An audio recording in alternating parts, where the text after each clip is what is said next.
Hi friends, welcome to competitive exam express. നമ്മൾ ഇന്നത്തെ ഈ ഒരു ക്ലാസ്സിൽ ഡിസ്കസ് ചെയ്യാൻ വേണ്ടി പോകുന്നത് ഇന്ത്യൻ ഭരണഘടനയുടെ ഏറ്റവും ബേസ് ആയിട്ടുള്ള കാര്യങ്ങളാണ്. അതിൽ നമ്മൾ ഇന്ത്യൻ ഭരണഘടന ബേസ് ഉണ്ട്, ഇന്ത്യൻ ഭരണഘടന നിർമ്മാണ സഭയുണ്ട്, അതുപോലെ ഡ്രാഫ്റ്റിംഗ് കമ്മിറ്റി, അങ്ങനെ പ്രധാനപ്പെട്ട വളരെ പ്രധാനമായി നമ്മുടെ പരീക്ഷകളിലൊക്കെ ചോദിക്കാൻ സാധ്യതയുള്ള കുറച്ചധികം ചോദ്യങ്ങളാണ്. ഇപ്പോൾ കഴിഞ്ഞ കുറച്ച് ദിവസങ്ങളായി നമ്മൾ വളരെ പ്രധാനപ്പെട്ട കുറേയധികം വിഷയങ്ങളാണ് അല്ലെങ്കിൽ ടോപ്പിക്കുകളാണ് നിങ്ങളിലേക്ക് എത്തിക്കുന്നത്. കൃത്യമായി പഠിച്ചാൽ നിങ്ങൾക്ക് നല്ല രീതിയിൽ മാർക്ക് സ്കോർ ചെയ്യാൻ വേണ്ടി സാധിക്കുന്ന ഏരിയകളാണ്. ഓക്കെ, അപ്പോൾ എല്ലാ ക്ലാസ്സുകളും നിങ്ങൾ വളരെ നല്ല രീതിയിൽ തന്നെ സ്വീകരിച്ചു എന്ന് അറിഞ്ഞതിൽ സന്തോഷം. അപ്പോൾ ക്ലാസ്സുകളൊക്കെ വളരെ സൗജന്യമായിട്ട് തന്നെ വളരെ എന്താ പറയുക ഏറ്റവും മികച്ച രീതിയിൽ തന്നെ നിങ്ങളിലേക്ക് എത്തിക്കാൻ വേണ്ടി ശ്രമിക്കുന്നുണ്ട്. ഓക്കെ, അപ്പോൾ നമ്മൾ ഇന്നത്തെ ഒരു ഇതെന്ന് പറയുന്ന ടോപ്പിക്ക് ഇന്ത്യൻ ഭരണഘടനയാണ്. LGS പരീക്ഷ എഴുതാൻ വേണ്ടി പോകുന്ന ആളുകളുണ്ട്, 10th പ്രിലിംസിന് തയ്യാറെടുക്കുന്ന ആളുകളുണ്ട്, ദേവസ്വം ബോർഡിൻ്റെ LDC ഉൾപ്പെടെയുള്ള ക്ലാസ്സുകൾക്ക് തയ്യാറെടുക്കുന്ന ആളുകളുണ്ട്, വരാൻ വേണ്ടി പോകുന്ന ഡിഗ്രി തല പ്രിലിംസ് പരീക്ഷ ഒക്കെ ഇങ്ങനെ കൺമുന്നിലേക്ക് വരാൻ വേണ്ടി പോവുകയാണ്. ഇത്തരത്തിലുള്ള പരീക്ഷകൾക്കൊക്കെ ഉപകാരപ്പെടുന്ന രീതിയിലുള്ള ക്ലാസ്സുകളാണ് ഈ ഒരു ചാനൽ വഴി നിങ്ങളിലേക്ക് എത്തിക്കാൻ വേണ്ടി ശ്രമിക്കുന്നത്. അപ്പോൾ ഇതിൻ്റെ മുഴുവൻ വീഡിയോസും നിങ്ങൾക്ക് കിട്ടണമെങ്കിൽ നിങ്ങൾ ഈ ചാനൽ സബ്സ്ക്രൈബ് ചെയ്യണം. ഇനി ആരെങ്കിലും സബ്സ്ക്രൈബ് ചെയ്യാൻ ബാക്കിയുണ്ടെങ്കിൽ ഒന്ന് സബ്സ്ക്രൈബ് ചെയ്യുക. അതുപോലെ വീഡിയോസ് ഇഷ്ടപ്പെടുന്നുണ്ടെങ്കിൽ തീർച്ചയായും ലൈക്ക് ചെയ്യുക. അതുപോലെ നിങ്ങളുടെ സപ്പോർട്ടൊക്കെ കമൻറ്റുകളായിട്ടൊന്ന് രേഖപ്പെടുത്തുക. ഇനി ചിലപ്പോൾ പലപ്പോഴും തെറ്റുകളൊക്കെ സംഭവിക്കാം, ചിലതിൽ ഒന്നോ രണ്ടോ തെറ്റുകളൊക്കെ ഉണ്ടാവാം. അങ്ങനെ തെറ്റുകളൊക്കെ ഉണ്ടെങ്കിൽ ഒന്ന് കമൻറ്റുകൾ വഴി ഒന്ന് ശ്രദ്ധിപ്പിക്കുക. അതായത് പിന്നീട് നമുക്കത് കുറച്ചുകൂടി ശ്രദ്ധയോടെ കൈകാര്യം ചെയ്യാനുള്ള ഒരു വഴിയാവും. ഓക്കെ, അപ്പോൾ നമുക്ക് നേരെ ഇന്ത്യൻ ഭരണഘടനയിലേക്ക് പോവാം. ഒരു രാഷ്ട്രത്തിന്റെ അടിസ്ഥാന തത്വങ്ങളും നിയമങ്ങളും അടങ്ങുന്ന ഒരു ആധികാരിക രേഖ അല്ലെങ്കിൽ ഒരു പ്രമാണമാണ് ഒരു ഭരണഘടന എന്ന് പറയുന്നത്. എന്താണ് ഭരണഘടന എന്ന് ചോദിച്ചാൽ ഒരു രാഷ്ട്രത്തിന്റെ അല്ലെങ്കിൽ ഒരു രാജ്യത്തിന്റെ അടിസ്ഥാന തത്വങ്ങളും നിയമങ്ങളും അടങ്ങുന്ന ആധികാരികമായ ഒരു രേഖ അല്ലെങ്കിൽ ഒരു പ്രമാണത്തെയാണ് നമ്മൾ ഭരണഘടന എന്ന് പറയുന്നത്. ലോ ഓഫ് ലാൻഡ്, അതായത് ഒരു രാജ്യത്തെ നിയമങ്ങളെ അറിയപ്പെടുന്ന ലോ ഓഫ് ലാൻഡ് എന്നറിയപ്പെടുന്നതും ഭരണഘടനയാണ്. നമ്മുടെ ഭരണഘടനയാണ് നമ്മുടെ നിയമങ്ങളുടെ ഏറ്റവും അടിസ്ഥാനമായ വശം എന്ന് പറയുന്നത്. ലോ ഓഫ് ലാൻഡ് എന്നറിയപ്പെടുന്നത് ഭരണഘടനയാണ്. ഇനി രാഷ്ട്രത്തിന്റെ ഭരണം നടത്തുന്നതിനുള്ള നിയമങ്ങളുടെ ഉറവിടം, അത് തന്നെയാണ് നമ്മൾ പറഞ്ഞത്, ഏതാണ്? ഭരണഘടനയാണ്. ഭരണഘടന. ഇനി ലോകത്തിലെ ഏറ്റവും വലിയ ലിഖിത ഭരണഘടനയുള്ള രാജ്യം ചോദിച്ചാൽ അത് ഇന്ത്യയാണ്. ലോകത്തെ ഏറ്റവും വലിയ ലിഖിത ഭരണഘടനയുള്ള രാജ്യം അത് ഇന്ത്യയാണ് എന്ന് മനസ്സിലാക്കുക. എന്നാൽ ലോകത്തെ ഏറ്റവും ചെറുതും പഴക്കമുള്ളതുമായ ലിഖിത ഭരണഘടന ഏതാണ്?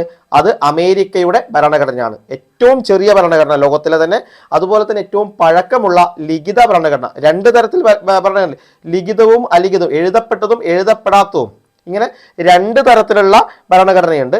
അതിൽ ഇന്ത്യയുടേത് എഴുതപ്പെട്ടതാണ്, ബ്രിട്ടൻ്റെത് എഴുതപ്പെട്ടതല്ല. മനസ്സിലാക്കുക, എഴുതപ്പെട്ടതല്ല. എഴുതപ്പെട്ടതിൽ ഏറ്റവും വലിയത് ഇന്ത്യയുടെ, ഏറ്റവും ചെറുതും പഴക്കമുള്ളതും അമേരിക്കയുടെയാണ്. അമേരിക്കൻ ഭരണഘടന തയ്യാറാക്കിയതാരാണ്? James Madison. ആ കാര്യം ഓർത്തു വച്ചേക്കുക. ഇനി ഭരണഘടന എന്ന ആശയം ഉദയം ചെയ്ത രാജ്യം, ആദ്യമായിട്ട് എവിടെയാണ് ഭരണഘടന എന്ന ആശയം ഉടലെടുത്തത് എന്ന് ചോദിച്ചാൽ അത് ബ്രിട്ടനിലാണ്. ബ്രിട്ടനാണ് ഭരണഘടന എന്ന ആശയം ഈ ലോകത്തിന് സംഭാവന ചെയ്ത ആളെന്ന് മനസ്സിലാക്കുക. ഇനി ലിഖിത ഭരണഘടന എന്ന ആശയം അത് അമേരിക്കയാണ് ലിഖിത ഭരണഘടന എന്ന ആശയത്തിന്റെ ഉപജ്ഞാതാവ്. ഇനി നമുക്ക് ബേസ് ആയിട്ടുള്ള കുറച്ചധികം കാര്യങ്ങളാണ്. പണ്ടു മുതലേ നമ്മൾ പഠിച്ചു വരുന്ന ഒരു കാര്യം, ലോകത്തിലെ ഏറ്റവും വലിയ ജനാധിപത്യ രാജ്യം ഏതാണ്? ഇന്ത്യ. ഒരു സംശയം അക്കാര്യത്തിൽ വേണ്ട. ലോകത്തിലെ ഏറ്റവും വലിയ ജനാധിപത്യ രാജ്യം എന്ന് പറയുന്നത് ഇന്ത്യ തന്നെയാണ്. ഒരു സംശയവും അക്കാര്യത്തിൽ ആർക്കും വേണ്ട എന്ന് മനസ്സിലാക്കുക. ഇനി ലോകത്തിലെ ഏറ്റവും ചെറിയ ജനാധിപത്യ രാജ്യം അത് നൗറു. ലോകത്തിലെ ഏറ്റവും ചെറിയ ജനാധിപത്യ രാജ്യം എന്ന് പറയുന്നത് നൗറു. ലോകത്തിലെ ആദ്യത്തെ ജനാധിപത്യ രാജ്യം ചോദിച്ചാൽ അത് ഗ്രീസാണ് ലോകത്തിലെ ആദ്യത്തെ ജനാധിപത്യ രാജ്യം. അതുകൊണ്ട് തന്നെ ജനാധിപത്യത്തിന്റെ കളിത്തൊട്ടിൽ എന്നറിയപ്പെടുന്ന രാജ്യവും ഗ്രീസാണ്. ജനാധിപത്യത്തിന്റെ കളിത്തൊട്ടിൽ എന്നറിയപ്പെടുന്ന രാജ്യം ചോദിച്ചാൽ ഗ്രീസ്.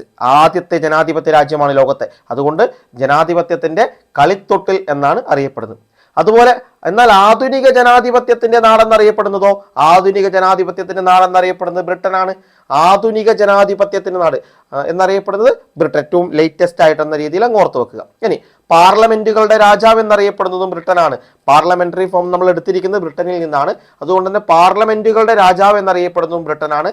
ആധുനിക ജനാധിപത്യത്തിന്റെ നാട്, പാർലമെന്റുകളുടെ രാജാവ്, ഭരണഘടന എന്ന ആ ഒരു ആശയം ഉടലെടുത്തതൊക്കെ എവിടെയാണ്? ബ്രിട്ടനിലാണ്. എന്നാൽ പ്രത്യക്ഷ ജനാധിപത്യത്തിന്റെ ആലയം എന്നറിയപ്പെടുന്ന രാജ്യം അത് സ്വിറ്റ്സർലൻഡ് ആണ്. പ്രത്യക്ഷ ജനാധിപത്യത്തിന്റെ ആലയം, പ്രത്യക്ഷമായിട്ട് ജനാധിപത്യത്തിന്റെ ആലയം എന്നറിയപ്പെടുന്ന രാജ്യം സ്വിറ്റ്സർലൻഡ്. ഇനി ഇത് കഴിഞ്ഞ് കുറച്ച് അങ്ങോട്ട് നമ്മൾ പോകുന്നുണ്ട്. പലരും നമുക്ക് ഒരു ഗവൺമെന്റ് ഒക്കെ വരുന്നുണ്ട് ബ്രിട്ടീഷുകാരുടെ നേതൃത്വത്തിൽ. അതൊക്കെ കഴിഞ്ഞ് ഇന്ത്യയെ വിഭജിക്കുന്നതിനും സ്വാതന്ത്ര്യം നൽകുന്നതിനുമായി മൗണ്ട് ബാറ്റൺ തയ്യാറാക്കിയ പദ്ധതിയാണ് മൗണ്ട് ബാറ്റൺ പ്ലാൻ. അപ്പൊ എന്താണ് മൗണ്ട് ബാറ്റൺ പ്ലാൻ എന്ന് ചോദിച്ചാൽ, ഇന്ത്യയെ വിഭജിക്കുന്നതിനും സ്വാതന്ത്ര്യം നൽകുന്നതിനും, ഒരു 1946 കാലഘട്ടത്തിലാണ് എന്ന് ഓർക്കുക. ഒരു വർഷങ്ങൾക്ക് ശേഷം എന്താണ് ഇന്ത്യക്ക് സ്വാതന്ത്ര്യം ലഭിക്കുകയാണ്. അപ്പൊ അതിന് മുന്നോടിയായിട്ട് എന്താണ്, ഇന്ത്യയെ വിഭജിക്കുന്നതിനും സ്വാതന്ത്ര്യം നൽകുന്നതിനുമായി മൗണ്ട് ബാറ്റൺ തയ്യാറാക്കിയ ഒരു പ്ലാനാണ് മൗണ്ട് ബാറ്റൺ പ്ലാൻ എന്നറിയപ്പെടുന്നത്. ഇതറിയപ്പെടുന്ന മറ്റു പേരുകളാണ് ജൂൺ 3 പ്ലാൻ. എന്താണ് ജൂൺ 3 പ്ലാൻ, അതുപോലെ ബാൾക്കൻ പ്ലാൻ, പിന്നെ ഡിക്കി ബേർഡ് പ്ലാൻ. ഇത് മൂന്നും പല സമയങ്ങളിൽ പരീക്ഷയ്ക്ക് ചോദിച്ചിട്ട്, പ്രത്യേകിച്ച് ഡിഗ്രി ലെവൽ പരീക്ഷകൾക്കൊക്കെ ഇത്തരത്തിലുള്ള ചോദ്യങ്ങൾ കടന്നു വരാം. ജൂൺ 3 പ്ലാൻ ഉണ്ട്, ബാൾക്കൻ പ്ലാൻ ഉണ്ട്, ഡിക്കി ബേർഡ് പ്ലാൻ ഉണ്ട് എന്നിങ്ങനെ അറിയപ്പെടുന്നത് മൗണ്ട് ബാറ്റൺ പ്ലാൻ ആണ്. ഈ മൗണ്ട് ബാറ്റൺ തയ്യാറാക്കിയ പ്ലാൻ അറിയപ്പെടുന്നതാണ് ഒന്ന് മൗണ്ട് ബാറ്റൺ പ്ലാൻ എന്ന് തന്നെ അറിയപ്പെടുന്നു, ജൂൺ 3 പ്ലാൻ എന്നും ബാൾക്കൻ പ്ലാൻ എന്നും ഡിക്കി ബേർഡ് പ്ലാൻ എന്നും അറിയപ്പെടുന്നുണ്ട്. ഇനി ഈ ഒരു പ്ലാൻ തയ്യാറാക്കാൻ, അതായത് ഈ ഒരു മൗണ്ട് ബാറ്റൺ പ്ലാൻ തയ്യാറാക്കാൻ സഹായിച്ച വ്യക്തിയാണ് നമ്മുടെ മലയാളിയായ വി പി മേനോൻ. വാപ്പാല പങ്കുണ്ണി മേനോൻ എന്നറിയപ്പെടുന്ന വി പി മേനോൻ നാട്ടുരാജ്യ സംയോജനവുമായി ബന്ധപ്പെട്ട് നമ്മൾ കൃത്യമായി പഠിക്കുന്ന വ്യക്തിയാണ്. സർദാർ പട്ടേലിന്റെ നാട്ടുരാജ്യ സംയോജനത്തിൽ സഹായിച്ച വ്യക്തിയാണ് ആര്, വി പി മേനോൻ. അപ്പൊ ഇവിടെ മൗണ്ട് ബാറ്റൺ പദ്ധതി തയ്യാറാക്കാനും സഹായിച്ച വ്യക്തിയാണ് ആര്, വി പി മേനോൻ. ഇനി ഇന്ത്യൻ ഭരണഘടന തയ്യാറാക്കുന്നതിന് ഒരു ഭരണഘടനാ നിർമ്മാണ സഭ വേണമെന്ന ആശയം ആദ്യമായി മുന്നോട്ട് വെച്ച ഇന്ത്യക്കാരൻ ചോദിച്ചാൽ അത് MN റോയ് ആണ്. MN റോയ്, അതായത് ഇന്ത്യൻ ഭരണഘടന തയ്യാറാക്കുന്നതിനു വേണ്ടി ഒരു ഭരണഘടനാ നിർമ്മാണ സഭ, ഒരു സഭ വേണമെന്ന ആവശ്യം ആദ്യമായി മുന്നോട്ട് വെച്ചത് MN റോയ് ആണ്. അദ്ദേഹത്തിന്റെ ഇന്ത്യൻ പാട്രിയറ്റ് എന്ന പത്രത്തിലൂടെയാണ് അദ്ദേഹം ഈ ഒരു ആശയം മുന്നോട്ട് വെച്ചത്. ഇന്ത്യൻ പാട്രിയറ്റ് എന്ന് പറയുന്ന അദ്ദേഹത്തിന്റെ പത്രത്തിലൂടെയാണ് MN റോയ് എന്ത് ചെയ്തത്, ഇന്ത്യക്ക് ഒരു ഭരണഘടനാ നിർമ്മാണ സഭ വേണമെന്ന ആശയം ആദ്യമായിട്ട് മുന്നോട്ട് വെക്കുന്നത്. ജനകീയ ആസൂത്രണത്തിന്റെ പിതാവ് എന്നറിയപ്പെടുന്ന വ്യക്തി കൂടിയാണ് MN റോയ്. ജനകീയ ആസൂത്രണത്തിന്റെ പിതാവ് എന്നറിയപ്പെടുന്ന വ്യക്തി കൂടിയാണ് MN റോയ് എന്ന് മനസ്സിലാക്കുക. ഇനി ഇവിടെ ഒരു ഇന്ത്യക്ക് ഒരു ഭരണഘടനാ നിർമ്മാണ സഭ വേണമെന്ന് ആവശ്യപ്പെട്ട പാർട്ടി ചോദിച്ചാൽ അത് സ്വരാജ് പാർട്ടിയാണ്. ആരാണ്, സ്വരാജ് പാർട്ടിയാണെന്ന് കൂടി അവിടെ മനസ്സിലാക്കുക. ഇനി ഭരണഘടനാ നിർമ്മാണ സഭ വേണമെന്ന ആവശ്യം ഇന്ത്യൻ നാഷണൽ കോൺഗ്രസ് ഔദ്യോഗികമായി ചർച്ച ചെയ്ത സമ്മേളനം, അതായത് ഇന്ത്യൻ നാഷണൽ കോൺഗ്രസ് എന്ത് ചെയ്തു, ഇന്ത്യക്ക് ഒരു ഭരണഘടനാ നിർമ്മാണ സഭ വേണമെന്ന ആവശ്യം ഔദ്യോഗികമായി ചർച്ച ചെയ്ത സമ്മേളനമാണ് ബോംബെ സമ്മേളനം. 34-35 കാലഘട്ടങ്ങളിൽ നടന്ന, അതായത് 1934-35 കാലഘട്ടങ്ങളിൽ നടന്ന ബോംബെ സമ്മേളനമാണ് INC ഔദ്യോഗികമായി ഇന്ത്യക്ക് ഭരണഘടനാ നിർമ്മാണ സഭ വേണമെന്ന ആവശ്യം ചർച്ച ചെയ്തത്. ഓക്കെ, ഈ ഒരു സമ്മേളനത്തിന്, ബോംബെ സമ്മേളനത്തിന്റെ അധ്യക്ഷൻ ചോദിച്ചാൽ രാജേന്ദ്ര പ്രസാദ് ആണ്. ആരാണ്, രാജേന്ദ്ര പ്രസാദ്. ബോംബെ സമ്മേളനത്തിന്റെ അധ്യക്ഷൻ രാജേന്ദ്ര പ്രസാദ് ആണ് എന്ന് മനസ്സിലാക്കുക. അടുത്തത്, ഇന്ത്യക്ക് ഒരു ഭരണഘടനാ നിർമ്മാണ സഭ വേണമെന്ന ആവശ്യം ഒരു പ്രമേയത്തിലൂടെ പാസാക്കപ്പെട്ട കോൺഗ്രസ് സമ്മേളനം, അതാണ് ഫൈസാപൂർ കോൺഗ്രസ് സമ്മേളനമാണ്. ഫൈസാപൂർ കോൺഗ്രസ് സമ്മേളനം. ഇന്ത്യക്ക് ഒരു ഭരണഘടനാ നിർമ്മാണ സഭ വേണമെന്ന ആവശ്യം ഒരു പ്രമേയത്തിലൂടെ പാസാക്കപ്പെട്ട കോൺഗ്രസ് സമ്മേളനം, അതാണ് ഫൈസാപൂർ സമ്മേളനം. ഈ സമ്മേളനത്തിന്റെ അധ്യക്ഷൻ ജവഹർലാൽ നെഹ്റു ആണ്. ഒരു ഗ്രാമത്തിൽ നടന്ന കോൺഗ്രസിന്റെ സമ്മേളനമാണ്, അതായത് ആദ്യമായി ഒരു ഗ്രാമത്തിൽ വെച്ച് നടന്ന കോൺഗ്രസിന്റെ സമ്മേളനമാണ് ഈ ഫൈസാപൂർ സമ്മേളനം എന്ന് പറയുന്നത്. ഓക്കെ, അതുകൂടി മനസ്സിലാക്കുക. അപ്പോൾ ഒരു പ്രമേയം, ഔദ്യോഗികമായി ഒരു പ്രമേയം പാസ്സാക്കപ്പെടുന്നത് ഫൈസാപൂർ സമ്മേളനത്തിലാണ്. അത് അതിന്റെ അധ്യക്ഷൻ ജവഹർലാൽ നെഹ്റു. ഇനി ഇന്ത്യൻ ഭരണഘടന തയ്യാറാക്കിയതാരാണ്? ഈ പറയുന്ന ഭരണഘടനാ നിർമ്മാണ സഭയാണ് ഇന്ത്യയുടെ ഭരണഘടന തയ്യാറാക്കിയത്. ഇന്ത്യയുടെ ഭരണഘടന തയ്യാറാക്കിയത് ആരാണെന്ന് ചോദിച്ചാൽ ഭരണഘടനാ നിർമ്മാണ സഭയാണ്. ചിലപ്പോൾ ഡ്രാഫ്റ്റിംഗ് കമ്മിറ്റി ഒക്കെ തരാം. ഡ്രാഫ്റ്റിംഗ് കമ്മിറ്റി ഈ ഭരണഘടനാ നിർമ്മാണ സഭയുടെ ഭാഗമായിരുന്നു. അപ്പൊ ഭരണഘടനാ നിർമ്മാണ സഭയാണ് ഇത്തരത്തിലൊരു ഇന്ത്യയുടെ ഭരണഘടന തയ്യാറാക്കിയിരിക്കുന്നതെന്ന് മനസ്സിലാക്കുക. ഇനി ഈ ഒരു ഭരണഘടനാ നിർമ്മാണ സഭ രൂപീകൃതമാകാൻ കാരണമായ ദൗത്യം ചോദിച്ചാൽ അത് ക്യാബിനറ്റ് മിഷനാണ് ഇത്തരത്തിലൊരു ഭരണഘടനാ നിർമ്മാണ സഭ രൂപീകൃതമാകാൻ കാരണമായ ദൗത്യം. ഇനി എപ്പോഴാണ് ഭരണഘടനാ നിർമ്മാണ സഭ രൂപീകൃതമായത്? അത് 1946 നവംബർ മാസത്തിലാണ്. 1946 നവംബർ മാസത്തിലാണ് ഭരണഘടനാ നിർമ്മാണ സഭ രൂപീകൃതമായത്. ഇനി ആരൊക്കെ അടങ്ങുന്നതായിരുന്നു ഭരണഘടനാ നിർമ്മാണ സഭ എന്ന് ചോദിച്ചാൽ തെരഞ്ഞെടുക്കപ്പെട്ട അംഗങ്ങളും നാമനിർദ്ദേശം ചെയ്യപ്പെട്ട അംഗങ്ങളും. അതായത് എല്ലാവരും തെരഞ്ഞെടുക്കപ്പെട്ടവരല്ല, എന്നാൽ തെരഞ്ഞെടുക്കപ്പെട്ട അംഗങ്ങളും ഉണ്ടായിരുന്നു. ഇങ്ങനെ തെരഞ്ഞെടുക്കപ്പെട്ട അംഗങ്ങളും നാമനിർദ്ദേശം ചെയ്യപ്പെട്ട അംഗങ്ങളും അടങ്ങുന്നതായിരുന്നു ഇന്ത്യയുടെ ഭരണഘടനാ നിർമ്മാണ സഭ. ഇന്ത്യയുടെ ഭരണഘടനാ നിർമ്മാണ സഭ എന്ന് പറയുന്നത്. ഓക്കെ, ഇനി രൂപീകൃതമാകുമ്പോൾ ഭരണഘടനാ നിർമ്മാണ സഭയിലെ അംഗങ്ങളുടെ എണ്ണം, അതായത് ഭരണഘടനാ നിർമ്മാണ സഭ രൂപീകൃതമാകുമ്പോൾ ആകെ അംഗങ്ങളുടെ എണ്ണം ചോദിച്ചാൽ 389, 389. ഭരണഘടനാ നിർമ്മാണ സഭ രൂപീകൃതമാകുമ്പോൾ ഉള്ള അംഗങ്ങളുടെ എണ്ണം 389. എന്നാൽ ഇന്ത്യക്ക് സ്വാതന്ത്ര്യം കിട്ടിയ ശേഷം അതെന്താണ് 299. കാരണം പാകിസ്ഥാൻ പ്രവിശ്യയുടെ ഭാഗമായിരുന്ന ആളുകൾ എന്ത് ചെയ്തു, ആ ഭാഗത്തേക്ക് അങ്ങ് പോയി, പാകിസ്ഥാനിലേക്ക് പോയി. പിന്നീട് ബാക്കി ഇന്ത്യയുടെ ഭാഗത്ത് നിന്നത് 299 പേരാണ് എന്ന് മനസ്സിലാക്കുക. തുടക്കത്തിൽ ഭരണഘടനാ നിർമ്മാണ സഭയിൽ 389, സ്വാതന്ത്ര്യത്തിന് ശേഷം അത് 299 എന്ന് മനസ്സിലാക്കുക. ഇനി ഭരണഘടനാ നിർമ്മാണ സഭയിലെ തെരഞ്ഞെടുക്കപ്പെട്ട അംഗങ്ങളുടെ എണ്ണം, അതായത് 389 അംഗങ്ങളിൽ തെരഞ്ഞെടുക്കപ്പെട്ടവർ എത്രയാണ്, 296 ആണ്. 296 പേരെന്താണ്, തിരഞ്ഞെടുക്കപ്പെട്ട അംഗങ്ങളാണ് എന്ന് മനസ്സിലാക്കുക. തിരഞ്ഞെടുക്കപ്പെട്ട അംഗങ്ങളാണ്.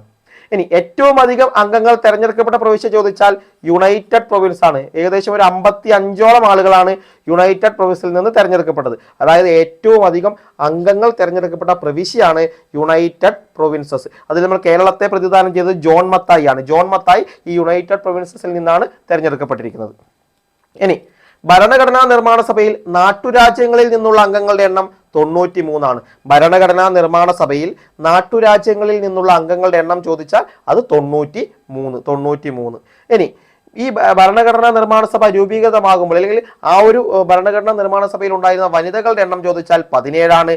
മലയാളികളുടെ എണ്ണവും 17 ആണ്.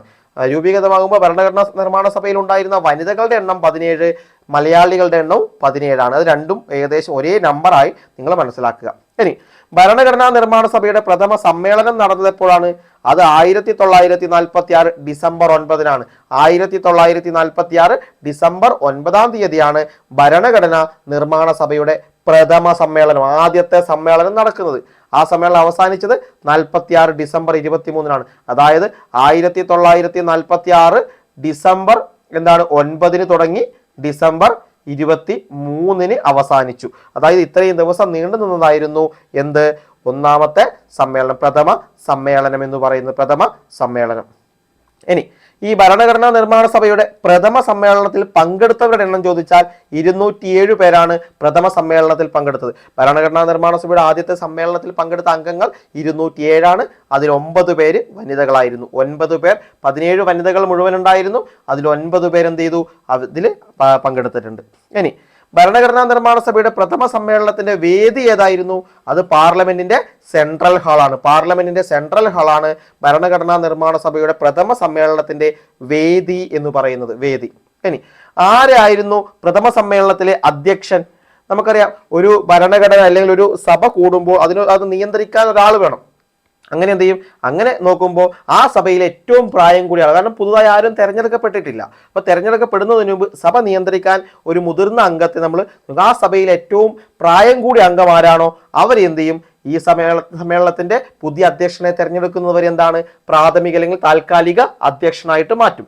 അങ്ങനെ മാറ്റിയ ഒരാളാണ് ഡോക്ടർ സച്ചിദാനന്ദ സിൻഹ. അതായത് ഭരണഘടനാ നിർമ്മാണ സഭ ആരംഭിച്ചു, ഡിസംബർ 9-ന് ആരംഭിച്ചു. പക്ഷേ ആരും തെരഞ്ഞെടുക്കപ്പെട്ട ഒരു അധ്യക്ഷനില്ല. അപ്പൊ ആ തെരഞ്ഞെടുക്കപ്പെട്ട ഒരു അധ്യക്ഷൻ വരുന്നത് വരെ താൽക്കാലിക അധ്യക്ഷനായിട്ട് ആരെ തെരഞ്ഞെടുത്തു? ആ സഭയിലെ, അതായത് ഭരണഘടനാ നിർമ്മാണ സഭയിലെ ഏറ്റവും പ്രായം കൂടിയ അംഗമായിരുന്ന ഡോക്ടർ സച്ചിദാനന്ദ സിൻഹ എന്ത് ചെയ്തു? തെരഞ്ഞെടുത്തു. എപ്പോഴാണോ സമ്മേളനം ആരംഭിച്ചത് അന്ന് ഡിസംബർ 9, 1946 ഡിസംബർ 9-ന് തന്നെ തെരഞ്ഞെടുത്തു. താഴെ അത് പറഞ്ഞിട്ടുണ്ട്.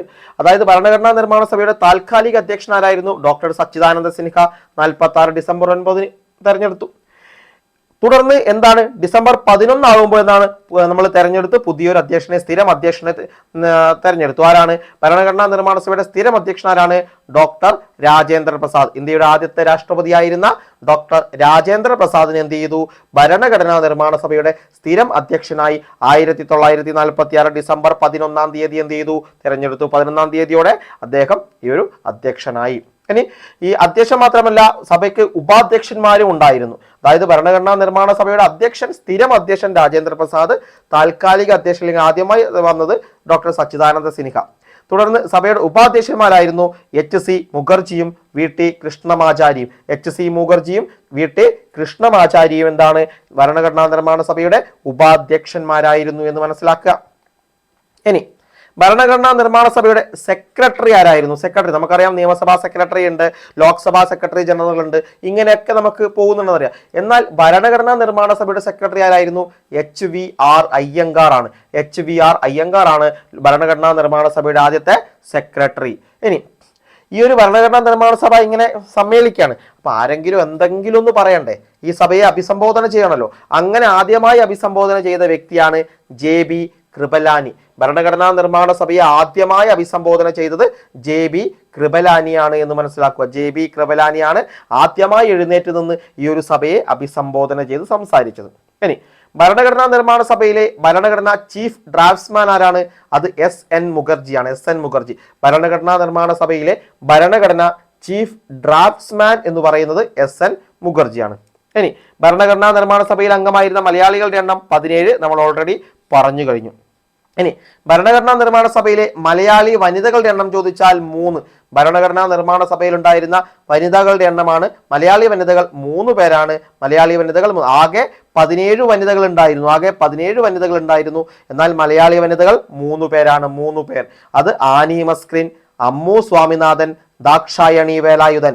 ആനി മസ്ക്രിൻ, അമ്മു സ്വാമിനാഥൻ, ദാക്ഷായണി വേലായുധൻ. ഇതില് ദാക്ഷായണി വേലായുധൻ എന്താണ്? ഭരണഘടനാ നിർമ്മാണ സഭയിൽ അംഗമായ ഏക ദളിത് വനിതയാണ്.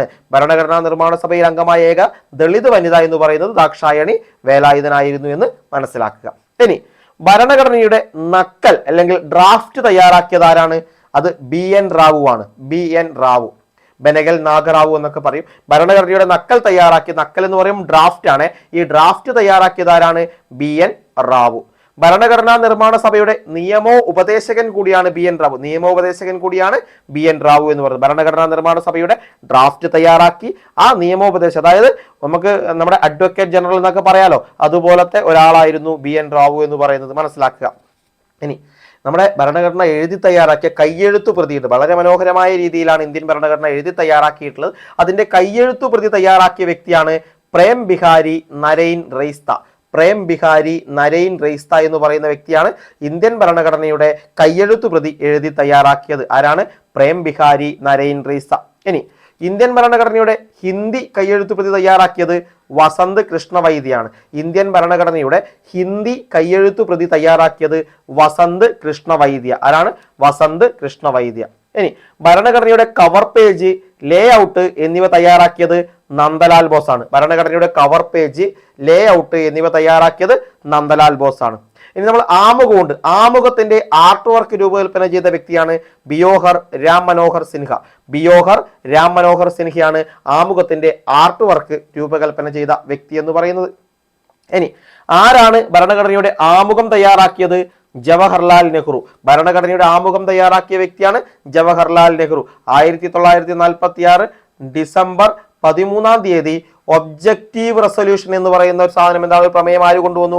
ജവഹർലാൽ നെഹ്റു കൊണ്ടുവന്നു. അമേരിക്കൻ ഭരണഘടനയിൽ നിന്നെടുത്ത ഒബ്ജക്റ്റീവ് റെസൊല്യൂഷൻ എന്താണ് ഭരണഘടനയുടെ നിർമ്മാണ സഭയിൽ നെഹ്റു അവതരിപ്പിച്ചപ്പോൾ ഡിസംബർ 13.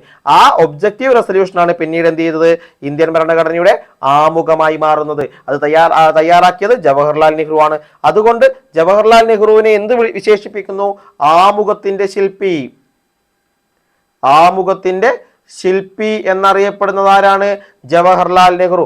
ആമുഖത്തിന്റെ ശില്പി എന്നറിയപ്പെടുന്നത് ജവഹർലാൽ നെഹ്റു ആണ് എന്ന് മനസ്സിലാക്കുക. ഇനി ഭരണഘടനാ നിർമ്മാണ സഭ ഇന്ത്യയുടെ നിയമനിർമ്മാണ സഭയായി മാറിയതെന്നാണ്. അതായത് 1946 ഡിസംബർ 9 സമ്മേളനം, അല്ലെങ്കിൽ നവംബർ മുതൽ ആരംഭിച്ച അല്ലെങ്കിൽ നവംബറിൽ നിലവിൽ വന്ന ഇന്ത്യയുടെ ഭരണഘടനാ നിർമ്മാണ സഭ എന്താണ്? ഇന്ത്യയുടെ നിയമനിർമ്മാണ സഭയായി മാറിയത് എപ്പോഴാണ്? 1947 ഓഗസ്റ്റ് 14 അർദ്ധരാത്രിയോടുകൂടി. എന്താണെന്ന് സംഭവിച്ചത്? അന്ന് വളരെ മനോഹരമായ ഒരു ദീർഘകാലത്തെ എന്താണ് ഇന്ത്യൻ ജനതയുടെ ഏറ്റവും പ്രധാനപ്പെട്ട ഒന്നെന്ന് നടന്നു. എന്താണ്? ഇന്ത്യ സ്വതന്ത്രമായി. ബ്രിട്ടനിൽ നിന്ന് ഇന്ത്യ സ്വതന്ത്രമായി. ഇന്ത്യക്ക് സ്വാതന്ത്ര്യം കിട്ടിയ ആ ഒരു രാത്രി, 1947 ഓഗസ്റ്റ് 14 എന്ന് പറയുന്ന ആ മനോഹര സുന്ദരമായ രാത്രി, ആ അർദ്ധരാത്രിയോടെ എന്ത് ചെയ്തു? ഇന്ത്യ സ്വാതന്ത്ര്യമാവുകയും ഇന്ത്യയുടെ ഭരണഘടനാ നിർമ്മാണ സഭ എന്ന് പറഞ്ഞിരുന്ന ആ ഒരു സംഭവം എന്തായി? ഇന്ത്യയുടെ നിയമനിർമ്മാണ സഭയായി മാറി. നിയമനിർമ്മാണ സഭയായി മാറി എപ്പോഴോ? 47 ഓഗസ്റ്റ് 14 അർദ്ധരാത്രിയോടുകൂടി. ഓക്കെ. ഇനി 1947 ജൂലൈ 22 എന്താണ് ഭരണഘടനാ നിർമ്മാണ സഭ ദേശീയ പതാക അംഗീകരിച്ചത്? ഭരണഘടനാ നിർമ്മാണ സഭ ഇന്ത്യയുടെ ദേശീയ പതാക അംഗീകരിച്ചത് 1947 ജൂലൈ 22 അതുപോലെ ദേശീയ ഗാനത്തെ അംഗീകരിക്കുന്നത് എപ്പോഴാണ്? 1950 ജനുവരി 24. ദേശീയ ഗീതം 1950 ജനുവരി 24. ദേശീയ മുദ്ര 1950 ജനുവരി 26. ഈ ഡേറ്റുകൾ ഓർത്തു വെക്കുക. ദേശീയ പതാക 47 ജൂലൈ 22, ദേശീയ ഗാനം 50 ജനുവരി 24, ദേശീയ ഗീതം 50 ജനുവരി 24, ദേശീയ മുദ്ര 50 ജനുവരി 26. ഇനി ഒരു നിയമനിർമ്മാണ സഭ എന്ന നിലക്ക് ഭരണഘടനാ നിർമ്മാണ സഭ ആദ്യമായി സമ്മേളിച്ചതെന്ന് 1947 ഓഗസ്റ്റ് 14 അർദ്ധരാത്രിയോടുകൂടി എന്ത് സംഭവിച്ചു? ഇന്ത്യ സ്വതന്ത്രമായി. ഇങ്ങനെ സ്വതന്ത്രമായതോടെ എന്തായി? ഭരണഘടനാ നിർമ്മാണ സഭ ഒരു നിയമനിർമ്മാണ സഭയായി മാറി. ഇത്തരത്തിലുള്ള ഒരു നിയമനിർമ്മാണ സഭ എന്ന നിലയ്ക്ക് ഈ ഭരണഘടനാ നിർമ്മാണ സഭ ആദ്യമായി സമ്മേളിക്കുന്നത് 47 നവംബർ 17 47 നവംബർ 17 ഈ ഒരു സമ്മേളനത്തിൽ വെച്ച് GV മാവുലങ്കറിനെ എന്തായി? ഇന്ത്യയുടെ സ്പീക്കറായി തെരഞ്ഞെടുത്തു. ഈ ഒരു സമ്മേളനം 47 നവംബർ 17 സമ്മേളനത്തിൽ വെച്ച് GV മാവുലങ്കറിനെ എന്തായി? ഇന്ത്യൻ നിയമനിർമ്മാണ സഭയുടെ സ്പീക്കറായി തെരഞ്ഞെടുക്കപ്പെട്ടു. ഇനി ഇന്ത്യൻ ഭരണഘടന സ്വീകരിക്കപ്പെട്ടത് എന്നാണ്? 1949 നവംബർ 26 ഇന്ത്യൻ ഭരണഘടന സ്വീകരിക്കപ്പെട്ടു. അതായത് ഇന്ത്യയുടെ നിയമനിർമ്മാണ സഭ അല്ലെങ്കിൽ ഭരണഘടനാ നിർമ്മാണ സഭ എന്ത് ചെയ്തു? 1949 നവംബർ 26 ഭരണഘടനയെ സ്വീകരിച്ചു, ഭരണഘടനയെ അംഗീകരിച്ചു. എന്നാൽ ഭരണഘടന നിലവിൽ വന്നത് എപ്പോഴാണ്? 1950 ജനുവരി 26 ജനുവരി 26 ഇന്ത്യ റിപ്പബ്ലിക്കായ അന്നതാണ് എന്ത്? ഭരണഘടന നിലവിൽ വരുന്നത്. എന്നാൽ അംഗീകരിക്കുന്നത് 49 നവംബർ 26 ഈ ഡേറ്റിന് പ്രത്യേകത നമ്മുടെ ഇന്ത്യൻ ഭരണഘടനയിൽ പ്രതിപാദിച്ചിരിക്കുന്ന ആമുഖത്തിൽ പ്രതിപാദിച്ചിരിക്കുന്ന ഒരേയൊരു ഡേറ്റും ഒരേ വർഷവും മാസവും ദിവസവുമാണ് എന്ന് മനസ്സിലാക്കുക. ഇനി ഭരണഘടനാ നിർമ്മാണ സഭയുടെ അവസാന സമ്മേളനം നടന്നത് 1950 ജനുവരി 24 1950 ജനുവരി 24 കാരണം തൊട്ട് 26-ാം തീയതി എന്താണ്? ഇന്ത്യ റിപ്പബ്ലിക്കായി മാറുകയാണ്. ഇനി ഭരണഘടനാ നിർമ്മാണ സഭയിലെ അംഗങ്ങൾ ഭരണഘടനയിൽ ഒപ്പുവെച്ചത് 1950 ജനുവരി 24 അവസാന സമ്മേളനം നടന്ന അന്നാണ് 50 ജനുവരി 24 അംഗങ്ങൾ ഒപ്പുവെച്ചത്. ഒപ്പുവെച്ച അംഗങ്ങളുടെ എണ്ണം 284 ഒപ്പുവെച്ച അംഗങ്ങളുടെ എണ്ണം 284. ഇന്ത്യൻ ഭരണഘടന നിലവിൽ വന്നത് 50 ജനുവരി 26. ഇനി ഈ നവംബർ 26 എന്ന് പറയുന്നത് ദേശീയ നിയമദിനമാണ്. നവംബർ 26 ദേശീയ ഭരണഘടനാ ദിനമാണ്. ഇന്ത്യ റിപ്പബ്ലിക് ആയത് ജനുവരി 26. നവംബർ 26 എന്ന് പറയുന്നത് ദേശീയ നിയമദിനം, ഭരണഘടനാ ദിനവും കൂടിയാണ് എന്ന് മനസ്സിലാക്കുക. ഇനി എന്തുകൊണ്ട് ജനുവരി 26 എന്ന് ചോദിച്ചാൽ 1929 ഡിസംബർ 31 രാത്രി ലാഹോർ കോൺഗ്രസ് സമ്മേളനത്തിൽ പാസാക്കിയ പൂർണ്ണ സ്വരാജ് തീരുമാനത്തെ തുടർന്ന് 1930 ജനുവരി 26 എന്ത് ചെയ്തു? ഇന്ത്യയുടെ 1ാം സ്വാതന്ത്ര്യ ദിനമായി ആഘോഷിച്ചിട്ടുണ്ട്. അതായത് ലാഹോർ കോൺഗ്രസ് സമ്മേളനത്തിൽ പാസാക്കിയ പൂർണ്ണ സ്വരാജ് തീരുമാനത്തെ തുടർന്ന് ലാഹോർ കോൺഗ്രസ് സമ്മേളനം 29-ലാണ് ജവഹർലാൽ നെഹ്റുവാണ് അധ്യക്ഷൻ. ആ ഒരു പൂർണ്ണ സ്വരാജ് തീരുമാനത്തെ തുടർന്ന് എന്ത് ചെയ്തു? 1930 ജനുവരി 26-ാം തീയതി ഇന്ത്യയുടെ 1ാമത്തെ സ്വാതന്ത്ര്യ ദിനമായി ആഘോഷിക്കാനും രവിയുടെ നദിയുടെ തീരത്ത് എന്താണ് പതാക ഉയർത്തുകയൊക്കെ ചെയ്തിട്ടുണ്ട് ഈ ഒരു സമയത്ത്. ആ ഒരു ഇതിന്റെ ഓർമ്മയ്ക്കായാണ്, ആ ഒരു ദിനത്തിന്റെ ഓർമ്മയ്ക്കായാണ് ജനുവരി 26 റിപ്പബ്ലിക് ദിനമായി തിരഞ്ഞെടുത്തത്. ഇനി ഭരണഘടന തയ്യാറാക്കാൻ എടുത്ത സമയം ചോദിച്ചാൽ 2 വർഷം 11 മാസം 18 ദിവസം, ചിലതിൽ 17 ദിവസം എന്നും കാണിക്കുന്നുണ്ട്. PSC പലപ്പോഴും ചില സമയങ്ങളിൽ 17 എന്നതും 18 എന്നതും ഉത്തരങ്ങളായി എടുക്കുന്നുണ്ട്. അപ്പൊ 2 വർഷവും 11 മാസവും 18 ദിവസവും എടുത്താണ് ഭരണഘടന തയ്യാറാക്കിയത് എന്ന് മനസ്സിലാക്കുക. ഇനി ഈ ഭരണഘടനാ നിർമ്മാണത്തിന് ചെലവായ തുകയാണ് 64 ലക്ഷം രൂപ. ചിലതിൽ 65-64 ലക്ഷം രൂപയാണ് ചെലവായിരിക്കുന്നത്. ഇനി മൊത്തം 11 സെക്ഷനുകളിലായി ഭരണഘടനാ നിർമ്മാണ സഭ സമ്മേളിച്ച ആകെ ദിവസങ്ങളുടെ എണ്ണം ചോദിച്ചാൽ 165 11 സെക്ഷനുകളിലായി ഭരണഘടനാ നിർമ്മാണ സഭ ആകെ സമ്മേളിച്ചത് 165 ദിവസമാണ് എന്ന് മനസ്സിലാക്കുക. ഇനി ഇന്ത്യൻ ഭരണഘടന നിലവിൽ വന്ന സമയത്തുണ്ടായിരുന്ന ആർട്ടിക്കിൾ അല്ലെങ്കിൽ അനുച്ഛേദങ്ങളുടെ എണ്ണം 395 ആർട്ടിക്കിളുകളിലെ അനുച്ഛേദങ്ങൾ ഉണ്ടായിരുന്നു. 395. ഇന്ത്യൻ ഭരണഘടന നിലവിൽ വരുമ്പോൾ 8 പട്ടികകളും 22 ഭാഗങ്ങളും. 395 ആർട്ടിക്കിളുകൾ, 8 പട്ടികകൾ, 22 ഭാഗങ്ങൾ എന്നിങ്ങനെയാണ് ഈ ഒരു ഭരണഘടനയിൽ ഉണ്ടായിരുന്നത്. എന്നാൽ നിലവിൽ 470ഓളം ആർട്ടിക്കിൾ, 12 പട്ടികകൾ, 25 ഭാഗങ്ങളാണുള്ളത്. 470ഓളം ആർട്ടിക്കിളുകൾ, 12 പട്ടികകൾ, 25 ഭാഗങ്ങൾ എന്നിങ്ങനെയാണ് ഉള്ളത്. ഇനി ഇന്ത്യൻ ഭരണഘടന ചെയ്തിരിക്കുന്നത് പാർലമെന്ററി വിഭാവനം ചെയ്തിരിക്കുന്നത് ഇന്ത്യൻ ഭരണഘടന വിഭാവനം ചെയ്തിരിക്കുന്നത് പാർലമെന്ററി ജനാധിപത്യ ഭരണ സംവിധാനമാണ്. പാർലമെന്ററി ജനാധിപത്യ ഭരണ സംവിധാനമാണ് ഇന്ത്യയുടെ ആ ഒരു ഭരണഘടന വിഭാവനം ചെയ്തിരിക്കുന്നത്. ഇനി എന്തൊക്കെയാണ് ആ ഇന്ത്യൻ ഭരണഘടനയുടെ സവിശേഷതകൾ എന്ന് ചോദിച്ചാൽ, ലിഖിത ഭരണഘടനയാണ്, സ്വതന്ത്ര നീതിന്യായ വ്യവസ്ഥയാണ്, പാർലമെന്ററി സമ്പ്രദായം ഭരണ സമ്പ്രദായമാണ്, മൗലികാവകാശങ്ങൾ, മൗലിക കർത്തവ്യങ്ങൾ, നിർദ്ദേശക തത്വങ്ങൾ, സംയുക്ത ഭരണവ്യവസ്ഥ, നിയമവാഴ്ച, ഏക പൗരത്വം എന്നിവയാണ് ഇന്ത്യയുടെ ഭരണഘടനയുടെ സവിശേഷത എന്ന് പറയുന്നത്. എഴുതപ്പെട്ട ഒരു ഭരണഘടനയുണ്ട്, സ്വതന്ത്രമായ ഒരു നീതിന്യായ വ്യവസ്ഥ ഇന്ത്യക്കുണ്ട്. അതുപോലെ തന്നെ പാർലമെന്ററി ഭരണ സമ്പ്രദായമാണ്, ജനങ്ങളാൽ ഭരിക്കപ്പെടുന്ന അവസ്ഥ. മൗലികാവകാശങ്ങൾക്ക് പ്രാധാന്യമുണ്ട്, മൗലിക കർത്തവ്യങ്ങളും നിർദ്ദേശക തത്വങ്ങളുമുണ്ട്, സംയുക്തമായിട്ടുള്ള ഭരണവ്യവസ്ഥ, നിയമവാഴ്ചയുണ്ട്, ഏക പൗരത്വം എന്നിവയാണ് പ്രധാനപ്പെട്ടത്. ഇനി ജനങ്ങൾ തെരഞ്ഞെടുത്ത പ്രതിനിധി സഭയിലൂടെ ഭരണം നടത്തുന്ന സമ്പ്രദായമാണ് പാർലമെന്ററി സമ്പ്രദായം. എന്താണ്? ജനങ്ങൾ തിരഞ്ഞെടുത്ത പ്രതിനിധി സഭയിലൂടെ ഭരണം നടത്തുന്ന സമ്പ്രദായമാണ് പാർലമെന്ററി. ഇനി ഭരണഘടനാ നിർമ്മാണ സഭയിലെ പ്രധാന അംഗങ്ങൾ, ഈ അടുത്ത കാലത്തൊക്കെ ചോദിക്കുന്നതാണ്, ഭരണഘടനാ നിർമ്മാണ സഭയിലെ പ്രധാനപ്പെട്ട അംഗങ്ങളെ ഒന്ന് പഠിച്ചു വെക്കണം, ചോദിക്കാം. ഒന്ന് അംബേദ്കർ, BR അംബേദ്കർ എന്താണ് ഭരണഘടനാ നിർമ്മാണ സഭയിലെ പ്രധാന അംഗമായിരുന്നു. HC മുഖർജി അംഗമായിരുന്നു. KC നിയോഗി അംഗമായിരുന്നു. രാജേന്ദ്ര പ്രസാദ്, സച്ചിദാനന്ദ Sinha, JB Kripalani, Jawaharlal Nehru, S Radhakrishnan, Sardar Patel, KM Munshi, TT Krishnamachari എന്നിവർ അംഗമായിരുന്നു. ഇതൊക്കെ നമുക്ക് ജസ്റ്റ് ബേസ് ആയിട്ട് നോക്കാം. നമുക്ക് രാജേന്ദ്ര പ്രസാദിനെ അറിയാം, സച്ചിദാനന്ദ സിൻഹയെ അറിയാം, JB കൃപലാനിയെ കേട്ടിട്ടുണ്ട്, ജവഹർലാൽ നെഹ്റു, S രാധാകൃഷ്ണൻ ഉപരാഷ്ട്രപതിയായ ആദ്യ വ്യക്തി, സർദാർ പട്ടേൽ, KM മുൻഷി, ഇത്തരം ആളുകളൊക്കെ നമുക്ക് അറിയാവുന്നതാണ്. അപ്പൊ അവരൊക്കെ ഇതിലുണ്ടെന്ന് നോക്കുക. പിന്നെ KC നിയോഗി ഉണ്ട്, ഒന്നാം ധനകാര്യ കമ്മീഷന്റെ ഒക്കെ സമയത്തുള്ള വ്യക്തി KC നിയോഗി ഉണ്ട്. പിന്നെ HC മുഖർജി ഉപരാഷ്ട്രപതിയാണ്, അല്ല നമ്മുടെ ഉപാധ്യക്ഷനാണ് ഭരണഘടനാ നിർമ്മാണ സഭയുടെ. അപ്പൊ ഉണ്ടാവും അംബേദ്കർ ഡ്രാഫ്റ്റിംഗ് കമ്മിറ്റി ഉണ്ടാകുമെന്ന് ചിന്തിക്കുക. പിന്നെ TT കൃഷ്ണമാചാരി കൂടി ഉണ്ടായിരുന്നു എന്ന് മനസ്സിലാക്കുക. ഇനി അടുത്ത നമ്മൾ വളരെ പ്രധാനപ്പെട്ട ഡ്രാഫ്റ്റിംഗ് കമ്മിറ്റിയിലേക്ക് പോവുകയാണ്. ഡ്രാഫ്റ്റിംഗ് കമ്മിറ്റി ഭരണഘടനാ നിർമ്മാണ സഭയിലെ ഏറ്റവും പ്രധാനപ്പെട്ട കമ്മിറ്റിയാണ് ഡ്രാഫ്റ്റിംഗ് കമ്മിറ്റി എന്ന് പറയുന്നത്. ഭരണഘടനാ നിർമ്മാണ സഭയിലെ ഏറ്റവും പ്രധാനപ്പെട്ട കമ്മിറ്റി ഏതാണ്? ഡ്രാഫ്റ്റിംഗ് കമ്മിറ്റിയാണ്. എന്തിനാണ് ഡ്രാഫ്റ്റിംഗ് കമ്മിറ്റി നിലവിൽ വന്നത്? ഭരണഘടനയുടെ കരട് രൂപം സമർപ്പിക്കുന്നതിന് വേണ്ടി രൂപീകരിക്കപ്പെട്ട കമ്മിറ്റിയാണ്. ഭരണഘടനയുടെ കരട് രൂപം സമർപ്പിക്കുന്നതിന് വേണ്ടി രൂപീകരിക്കപ്പെട്ട ഒരു കമ്മിറ്റിയാണ് ഡ്രാഫ്റ്റിംഗ് കമ്മിറ്റി എന്ന് പറയുന്നത്. 1947 ഓഗസ്റ്റ് 29 1947 ഓഗസ്റ്റ് 29 എപ്പോഴാണ് നമുക്ക് സ്വാതന്ത്ര്യം കിട്ടുന്നത്? ഓഗസ്റ്റ് 14 അർദ്ധരാത്രി. ആ അർദ്ധരാത്രി സ്വാതന്ത്ര്യം കിട്ടുമ്പോൾ ഓഗസ്റ്റ് 15 നമ്മൾ പറയും. 15 ശേഷം എത്രയാണ്? 29 കൂടി എന്ത് ചെയ്തു? ഡ്രാഫ്റ്റിംഗ് കമ്മിറ്റി നിലവിൽ വന്നു, നിയോഗിക്കപ്പെട്ടു. എത്ര അംഗങ്ങൾ ഉണ്ടായിരുന്നു? 7 അംഗങ്ങൾ. ഡ്രാഫ്റ്റിംഗ് കമ്മിറ്റിയിൽ 7 അംഗങ്ങളാണ് ഉണ്ടായിരുന്നത്. 7 അംഗങ്ങൾ ഉണ്ടായിരുന്നു. അതിന്റെ ചെയർമാൻ എന്ന് പറയുന്നത് BR അംബേദ്കർ ആയിരുന്നു. ഡ്രാഫ്റ്റിംഗ് കമ്മിറ്റിയുടെ ചെയർമാൻ ചോദിച്ചാൽ BR അംബേദ്കർ. ഇനി ഭരണഘടനയുടെ ആദ്യം ഒരു ഡ്രാഫ്റ്റ് തയ്യാറായി 1947 പിന്നെ ഓഗസ്റ്റ് 29 നിലവിൽ വന്ന ഭരണഘടന എന്ത് ചെയ്തു? ഭരണഘടനാ നിർമ്മാണ സഭ എന്ത് ചെയ്തു? ആദ്യം തന്നെ ഒരു ഡ്രാഫ്റ്റ് തയ്യാറാക്കി. ആദ്യമായിട്ട് ഒരു ഡ്രാഫ്റ്റ് തയ്യാറാക്കിയിട്ടുണ്ട്. അത് 48 ഫെബ്രുവരിയിലാണ്. 48 ഫെബ്രുവരിയിൽ ആദ്യ ഡ്രാഫ്റ്റ് തയ്യാറാക്കി.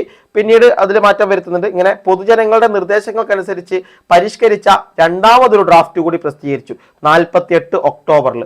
48 ഫെബ്രുവരിയിൽ ആദ്യത്തെ പ്രസിദ്ധീകരിച്ചു. അതിനുശേഷം പൊതുജനങ്ങളുടെ നിർദ്ദേശങ്ങൾക്കനുസരിച്ച് പരിഷ്കരിച്ച രണ്ടാം ഡ്രാഫ്റ്റ് പ്രസിദ്ധീകരിക്കുന്നത് 48 ഒക്ടോബറിലാണ്. അതിനുശേഷം അവസാന ഡ്രാഫ്റ്റ് അംബേദ്കർ ആദ്യമായി ഭരണഘടനാ നിർമ്മാണ സഭയിൽ അവതരിപ്പിച്ചു. അതായത് അവസാനമായി തയ്യാറാക്കിയ ഒരു ഡ്രാഫ്റ്റ് എന്ത് ചെയ്തു? അംബേദ്കർ ഭരണഘടനാ നിർമ്മാണ സഭയിൽ, നേരിട്ട് ജനങ്ങൾക്കല്ല, ഭരണഘടനാ നിർമ്മാണ സഭയിൽ അവതരിപ്പിച്ചു. അത് 48 നവംബർ 4 ആദ്യത്തെ റീഡിങ്ങിന് വേണ്ടി, ഫസ്റ്റ് റീഡിങ്ങിന് വേണ്ടി എന്ത് ചെയ്തു? ഭരണഘടനാ നിർമ്മാണ സഭയിൽ അവതരിപ്പിച്ചു. നമുക്കറിയാം നമ്മളൊരു ബില്ല് അവതരിപ്പിക്കുന്നത് എങ്ങനെയാണ്, അത് നിയമമാകുന്നത് എങ്ങനെ അറിയാലോ. അതുപോലെ തന്നെ ഫസ്റ്റ് റീഡിങ് 1948 നവംബർ 4 ഭരണഘടനാ നിർമ്മാണ സഭയിൽ അവതരിപ്പിച്ചു. പിന്നീട് സെക്കൻഡ് റീഡിംഗ്, ഭരണഘടനയുടെ സെക്കൻഡ് റീഡിംഗ് പൂർത്തിയായത് 1949 ഒക്ടോബർ 17 49 ഒരു വർഷങ്ങൾ ആയി 49 ഒക്ടോബർ 17. അത് കഴിഞ്ഞ് അവസാനത്തേതും മൂന്നാമത്തേതുമായ റീഡിംഗ് അവസാനിച്ചത് 1949 നവംബർ 14 മുതൽ 26 വരെയാണ്. നവംബർ 14 മുതൽ 26 വരെ എന്താണ് അവസാനത്തേതും മൂന്നാമത്തേതുമായ റീഡിംഗ് നടന്നു. അങ്ങനെ 1949 നവംബർ 26 ഭരണഘടനയെ എന്ത് ചെയ്തു? അംഗീകരിച്ചു. ഭരണഘടനയെ അംഗീകരിച്ചു, ആ കരട് രൂപത്തെ അംഗീകരിച്ചു. ഇനി ഡ്രാഫ്റ്റിംഗ് കമ്മിറ്റിയെ ഡ്രിഫ്റ്റിംഗ് കമ്മിറ്റി എന്ന് വിശേഷിപ്പിച്ചത് നസറുദ്ദീൻ അഹമ്മദ് ആണ്. നസറുദ്ദീൻ അഹമ്മദ് ചിലപ്പോൾ ചോദിക്കാം, ഇത്രയേ ഉള്ളൂ. ഇനി ഡ്രാഫ്റ്റിംഗ് കമ്മിറ്റിയിലെ അംഗങ്ങളെയാണ് നമ്മൾ നോക്കാൻ വേണ്ടി പോകുന്നത്. ചെയർമാൻ BR അംബേദ്കർ, 7 പേരാണെന്ന് നമ്മൾ പറഞ്ഞു. ചെയർമാൻ BR അംബേദ്കർ, പിന്നെ KM Munshi, Muhammad Saadulla, Alladi Krishnaswamy N Gopalaswamy Iyengar, TP Khaitan, BL Mitter എന്നിങ്ങനെ 7 പേരായിരുന്നു ഡ്രാഫ്റ്റിംഗ് കമ്മിറ്റിയിലെ അംഗങ്ങൾ. ഒന്ന് നോക്കുക, അംബേദ്കർ, മുൻഷി, മുഹമ്മദ് സാദുള്ള. അംബേദ്കർ, മുൻഷി, മുഹമ്മദ് സാദുള്ള, അല്ലാടി കൃഷ്ണസ്വാമി അയ്യരും ഗോപാലസ്വാമി അയ്യങ്കാരും. അല്ലാടി കൃഷ്ണസ്വാമി അയ്യരും ഗോപാലസ്വാമി അയ്യങ്കാരും. പിന്നെ DP ഗെയ്ത്താനും BL മിത്തറും. DP ഗെയ്ത്താനും BL മിത്തറും. ഇതിൽ DP ഗെയ്ത്താൻ പിന്നീട് അന്തരിച്ചു. തുടർന്ന് എന്ത് ചെയ്തു? TT കൃഷ്ണമാചാര്യയെ പകരം അതിലേക്ക് ഡ്രാഫ്റ്റിംഗ് കമ്മിറ്റിയിലേക്ക് എടുത്തു. അതായത് DP ഗെയ്ത്താൻ അന്തരിച്ചതിനെ തുടർന്ന് TT കൃഷ്ണമാചാര്യ എന്ത് ചെയ്തു? ഡ്രാഫ്റ്റിംഗ് കമ്മിറ്റിയിലെ അംഗമായി. അതുപോലെ തന്നെ BL മിത്തർ അസ്വാരസ്യം കാരണം രാജിവെക്കുകയും പകരം N മാധവറാവു ഈ ഒരു ഇതിലേക്ക് വരികയും ചെയ്തു. അതായത് മിത്തർ രാജിവെച്ചു, പകരം മാധവറാവു വന്നു. അങ്ങനെ വീണ്ടും 7 പേര് തന്നെ. അപ്പൊ ഇവർ രണ്ടുമാണ് അങ്ങോട്ടും ഇങ്ങോട്ടും മാറിയിട്ടുള്ളതെന്ന് മനസ്സിലാക്കുക. ഇത് പഠിച്ചു നോക്കണേ, ചോദിക്കും. ഇനി ഇന്ത്യൻ ഭരണഘടനയുടെ ശില്പി എന്നാണ് BR അംബേദ്കർ അറിയപ്പെടുന്നത്. ഡ്രാഫ്റ്റിംഗ് കമ്മിറ്റിയുടെ ചെയർമാനായ അംബേദ്കറിനെയാണ് ഇന്ത്യൻ ഭരണഘടനയുടെ ശില്പി എന്ന് വിശേഷിപ്പിക്കുന്നത്. ഇന്ത്യൻ ഭരണഘടനയുടെ ശില്പി അംബേദ്കർ. ആമുഖത്തിന്റെ ശില്പി ആരാണ്? ജവഹർലാൽ നെഹ്റു. ഓക്കെ, മൗലികാവകാശങ്ങളുടെ ശില്പി എന്നറിയപ്പെടുന്നത് സർദാർ വല്ലഭായി പട്ടേൽ. അങ്ങനെ പലതരം ശില്പികളുണ്ട്. വയ്യ നമ്മൾ പഠിക്കും. ഇനി സ്വതന്ത്ര ഇന്ത്യയിലെ ആദ്യത്തെ നിയമമന്ത്രി കൂടിയായിരുന്നു BR അംബേദ്കർ. സ്വതന്ത്ര ഇന്ത്യയിലെ ആദ്യത്തെ നിയമമന്ത്രി കൂടിയായിരുന്നു അംബേദ്കർ.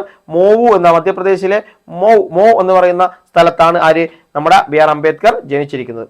ആധുനിക മനു, ആധുനിക ബുദ്ധൻ എന്നിങ്ങനെ അറിയപ്പെടുന്നതും BR അംബേദ്കർ ആണ്. ആധുനിക മനു എന്നും ആധുനിക ബുദ്ധൻ എന്നും അറിയപ്പെടുന്നത് അംബേദ്കർ ആണ്. ഇനി മഹർ പ്രസ്ഥാനത്തിന് രൂപം നൽകിയ വ്യക്തിയാണ് BR അംബേദ്കർ. മുൻപൊക്കെ പരീക്ഷകളിൽ ചോദിച്ച ഒരു ചോദ്യമാണ്. മഹർ പ്രസ്ഥാനത്തിന് രൂപം നൽകിയ വ്യക്തി ചോദിച്ചാൽ BR അംബേദ്കർ, മഹർ പ്രസ്ഥാനം. അതുപോലെ ബഹിഷ്കൃത ഹിതകാരിണി സഭ സ്ഥാപിച്ചതും BR അംബേദ്കർ ആണ്. ബഹിഷ്കൃത ഹിതകാരിണി സഭ സ്ഥാപിച്ചതും BR അംബേദ്കർ ആണ് എന്ന് മനസ്സിലാക്കുക. ഇനി അംബേദ്കറുടെ അന്ത്യവിശ്രമ സ്ഥലം അറിയപ്പെടുന്നത് ചൈത്യഭൂമി എന്നാണ്. BR അംബേദ്കറുടെ അന്ത്യവിശ്രമ സ്ഥലം അറിയപ്പെടുന്നത് ചൈത്യഭൂമി എന്നാണ്. എന്താണ് ചൈത്യഭൂമി? അടുത്തത്, നമ്മുടെ ഈ ഒരു ഭരണഘടനാ നിർമ്മാണ സഭ 8 മേജർ കമ്മിറ്റികളും ചില മൈനർ കമ്മിറ്റികളോടക്കം 21 കമ്മിറ്റികൾ അടങ്ങുന്നതായിരുന്നു. ആകെ 21 കമ്മിറ്റികളാണ് ഭരണഘടനാ നിർമ്മാണ സഭയിൽ ഉണ്ടായിരുന്നത്. എത്രയാണ്? 21 കമ്മിറ്റികൾ. അതിൽ 8 എണ്ണം മേജർ ആയിട്ടുള്ള കമ്മിറ്റികളും മറ്റു ചിലത് മൈനർ കമ്മിറ്റികളുമായിരുന്നു എന്ന് മനസ്സിലാക്കുക. അതിലെ കുറച്ച് കാര്യങ്ങൾ നമുക്ക് നോക്കാം. ആരായിരുന്നു ഇന്ത്യയുടെ ഒന്നാമത്തെ പ്രധാനമന്ത്രി? ജവഹർലാൽ നെഹ്റു ആണ്. അപ്പോൾ ഒരു വളയം തന്നാൽ നമുക്ക് നോക്കാം. ഇതൊരു വണ്ടിയാണ്. ആ വണ്ടിയുടെ വളയം തന്നു കഴിഞ്ഞാൽ അതിന് ചുക്കാൻ പിടിക്കുന്നത് ആരാണ്? രാഷ്ട്രപതി ആയിരിക്കുന്നത്. അപ്പൊ അതിന്റെ കീഴിൽ വരുന്ന കാര്യങ്ങൾ യൂണിയനെ നയിക്കുന്നത് ഒക്കെ ആരാണ്? അത് പ്രധാനമന്ത്രി. അപ്പൊ യൂണിയൻ പവേഴ്സ് കമ്മിറ്റി, ഒരു യൂണിയൻ പവേഴ്സ് കമ്മിറ്റിയുടെ ചെയർമാൻ എന്ന് പറയുന്നത് ജവഹർലാൽ നെഹ്റു ആണ്. അതുപോലെ യൂണിയൻ കോൺസ്റ്റിറ്റ്യൂഷൻ കമ്മിറ്റിയുടെ ചെയർമാനും ജവഹർലാൽ നെഹ്റു ആണ്. സ്റ്റേറ്റ്സ് കമ്മിറ്റി ചെയർമാനും ജവഹർലാൽ നെഹ്റു ആണ്. അതായത് സ്റ്റേറ്റ്സ് കമ്മിറ്റി എന്ന് പറയുന്നത് നമ്മൾ സംസ്ഥാനങ്ങളെ ഓർക്കുക. സംസ്ഥാനമല്ല, ഇവിടെ സ്റ്റേറ്റ്സ് എന്ന് പറയുന്നത് രാജ്യത്തെയാണ്. പക്ഷെ നമുക്കൊരു ഉദാഹരണം എന്ന രീതിയിൽ സ്റ്റേറ്റ്സ് എടുക്കും. അതായത് യൂണിയന്റെ പവേഴ്സ്, അധികാരം, ഒരു എന്താണ് രാഷ്ട്ര തലവൻ രാഷ്ട്രപതി ആണെങ്കിലും അധികാരങ്ങൾ മുഴുവൻ എവിടെയാണ്? അത് പ്രധാനമന്ത്രിയാണ് വിനിയോഗിക്കുന്നത്. അപ്പൊ യൂണിയന്റെ പവേഴ്സ് കമ്മിറ്റി ആരാണ്?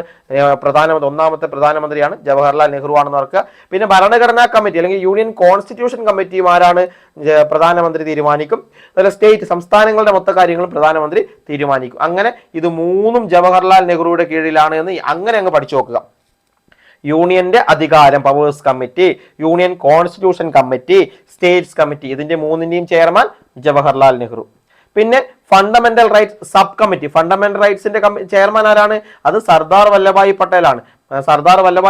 ഫണ്ടമെന്റൽ റൈറ്റ്സ് വരുന്നത്. അതിന്റെ സബ് കമ്മിറ്റി JB കൃപലാനിയാണ്. JB കൃപലാനി. ഇനി ഇനി നമ്മളെ പ്രധാനപ്പെട്ട ആൾ വരുന്നുണ്ട്, റൂൾസ് ഓഫ് പ്രൊസീജിയർ, അതായത് എല്ലാത്തിന്റെയും നിയമ റൂള് തീരുമാനിക്കുന്ന ആരാണ്? അത് തലൈവരാണ്, അല്ലെങ്കിൽ ഏറ്റവും മുതിർന്ന ആളാണ്, ഇന്ത്യയുടെ രാഷ്ട്രപതി ആയിരിക്കുന്ന ആളാണ്. അപ്പൊ ആരാണ്? Rajendra Prasad. Steering committee, steering പിടിക്കുന്നത്, നയിക്കുന്ന ഒരുപാട് പേര് ആ വണ്ടിയിലുണ്ടെങ്കിലും സ്റ്റിയറിംഗ് പിടിക്കുന്ന ആരാണോ അത് രാജേന്ദ്ര പ്രസാദ്, ഒന്നാമത്തെ ഇന്ത്യയുടെ ഏറ്റവും ഉയർന്ന ആളെന്ന രീതിയിൽ പഠിച്ചു വെക്കുക. പിന്നെ finance and staff committee Rajendra Prasad. Ad hoc committee on national flag Rajendra Prasad. കാരണം ഒന്നാമത്തെ രാഷ്ട്രപതിയാണ്, എല്ലാ അധികാരങ്ങളും അദ്ദേഹത്തിന്റെ കീഴിലാണ് ഇന്ന്. അപ്പോൾ അഡ്ഹോക് കമ്മിറ്റി ഓൺ നാഷണൽ, ദേശീയ പതാകയുമായി ബന്ധപ്പെട്ട committee, ad hoc committee Rajendra Prasad. Finance and staff committee chairman Rajendra Prasad. Steering committee Rajendra Prasad. Rules of procedure committee chairman Rajendra Prasad. പഠിച്ചു വെക്കുക. ഇനി house committee Pattabhi Sitaramayya. House committee Pattabhi Sitaramayya. Order of business committee chairman KM Munshi. Order of business committee chairman KM Munshi.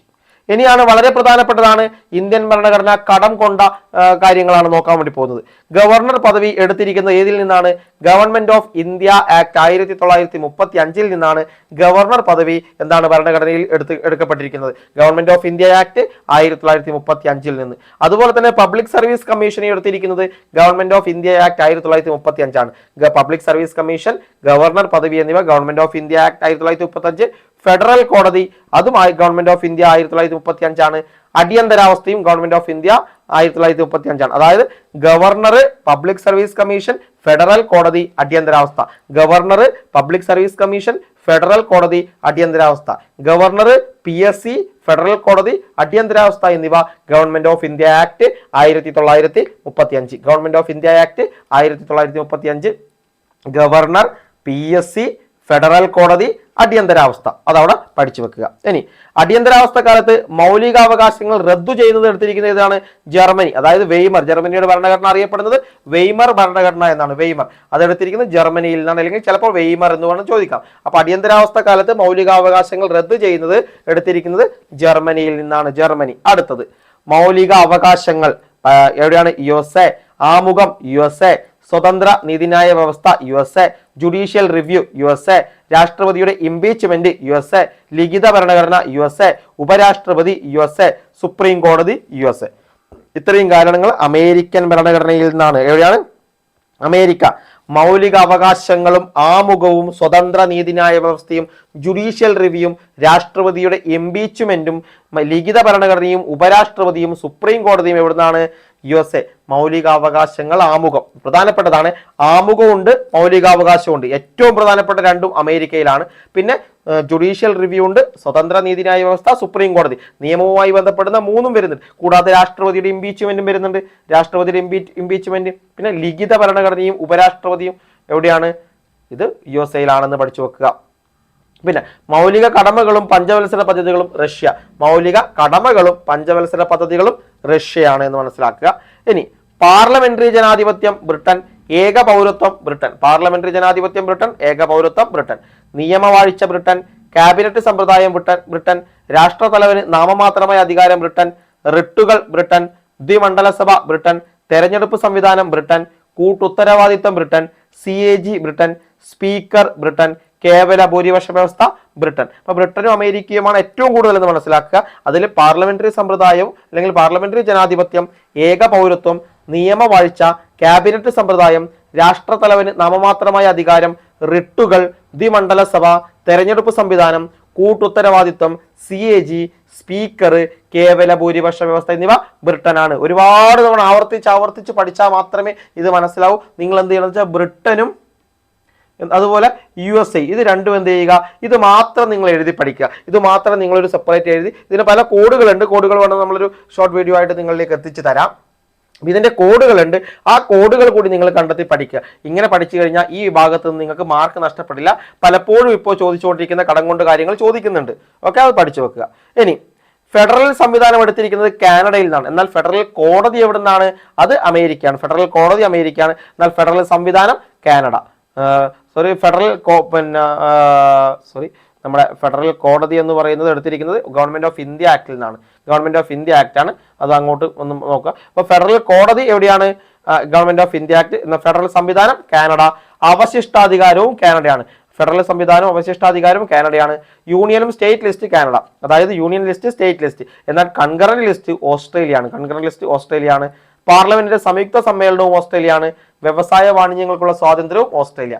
Concurrent list, പാർലമെന്റിന്റെ സംയുക്ത സമ്മേളനം, വ്യവസായ വാണിജ്യങ്ങൾക്കുള്ള സ്വാതന്ത്ര്യം എന്നിവ Australia.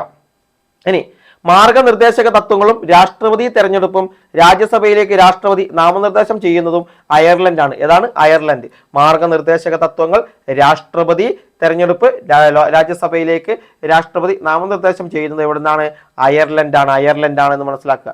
ഇനി ഭരണഘടനാ ഭേദഗതിയും രാജ്യസഭാംഗങ്ങളുടെ തെരഞ്ഞെടുപ്പും ദക്ഷിണാഫ്രിക്കയിൽ നിന്നാണ്. ഭരണഘടനാ ഭേദഗതിയും രാജ്യസഭയിലെ അംഗങ്ങളുടെ തെരഞ്ഞെടുപ്പും വന്നിരിക്കുന്നത് ദക്ഷിണാഫ്രിക്കയിൽ നിന്നാണ് എന്ന് മനസ്സിലാക്കുക. ഇനി ഇന്ത്യൻ ഭരണഘടനയെ ക്വാസി ഫെഡറൽ എന്ന് വിശേഷിപ്പിച്ചിരിക്കുന്നത് KC വെയർ ആണ്. ഇന്ത്യൻ ഭരണഘടനയെ ക്വാസി ഫെഡറൽ എന്ന് വിശേഷിപ്പിച്ച വ്യക്തിയാണ് KC വെയർ. ഇനി നമ്മൾ ആമുഖത്തേക്ക് കിടക്കുകയാണ്. ഇന്ത്യയുടെ വളരെ പ്രധാനപ്പെട്ട ഒന്നാണ് ആമുഖം. ഇന്ത്യൻ ഭരണഘടനയുടെ ഏറ്റവും പ്രധാനമായ ഒന്നാണ് ആമുഖം. ഭരണഘടനയുടെ ബൃഹത്തായ സവിശേഷതകളുടെ സാരാംശം എന്ന് വിശേഷിപ്പിക്കുന്നത് ആമുഖത്തെയാണ്. ഭരണഘടനയുടെ ബൃഹത്തായ സവിശേഷതകൾ, അതായത് നമുക്ക് അത്രയധികം സവിശേഷതകളുണ്ട്. ആ സവിശേഷതകളുടെ സാരാംശം എന്നാണ് ആമുഖത്തെ വിശേഷിപ്പിക്കുന്നത്. ഇന്ത്യൻ ഭരണഘടനയുടെ അടിസ്ഥാന ആദർശങ്ങളും മൂല്യങ്ങളും പ്രതിഫലിപ്പിക്കുന്നത് ഈ ആമുഖത്തിലാണ്. ഇന്ത്യൻ ഭരണഘടനയുടെ അടിസ്ഥാനമായ ആദർശങ്ങളും മൂല്യങ്ങളും ഒക്കെ പ്രതിഫലിപ്പിക്കുന്നത് എവിടെയാണ്? അത് ആമുഖത്തിലാണ്. ഈ ആമുഖത്തിലാണ് പറയുന്നത് ഇന്ത്യയിലെ പരമാധികാരം ജനങ്ങൾക്കാണെന്ന്. ആർക്കാണ് ഇന്ത്യയിലെ പരമാധികാരം എന്ന് പറയുന്നത്? അത് ജനങ്ങൾക്കാണ്. ഇത്തരത്തിൽ ഇന്ത്യയിലെ പരമാധികാരം ജനങ്ങൾക്കാണ് എന്ന് പ്രസ്താവിക്കുന്നത് ഈ പറയുന്ന ആമുഖത്തിലാണ്. ഇന്ത്യയിലെ പരമാധികാരം ജനങ്ങൾക്കാണെന്ന്. ആമുഖം പ്രധാനമായും പറയുന്നത് രാജ്യം നേടിയെടുക്കേണ്ട ലക്ഷ്യങ്ങളെ പറ്റിയാണ്. അതായത് നമ്മുടെ ഇന്ത്യൻ ഭരണഘടന ആമുഖം പ്രധാനമായും പ്രധാനമായും പറയുന്നത് രാജ്യം നേടിയെടുക്കേണ്ട ലക്ഷ്യങ്ങളെ